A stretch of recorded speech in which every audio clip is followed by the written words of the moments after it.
అనగనగా ఒక చిన్న పిల్లాడు ఉండేవాడు. రాత్రి పడుకున్నాడు, కానీ నిద్ర రాలేదు.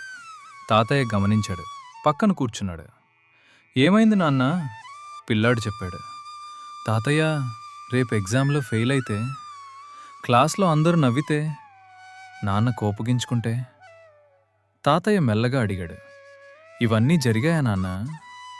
లేదు తాతయ్య. ఇప్పుడేమైనా జరుగుతోందా?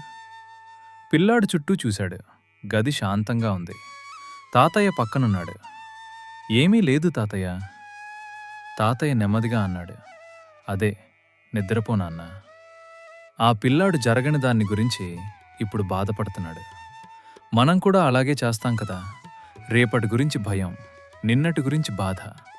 కానీ ఇప్పుడు ఏమీ లేదు. ఓవర్ థింకింగ్ అంటే జరగని దాన్ని గురించి ఇప్పుడు చనిపోవడం. ఇలాంటి కథలు మీకోసం రోజూ తీసుకొస్తాను. సబ్స్క్రైబ్ చేయండి. ఈరోజు కథ ఏంటంటే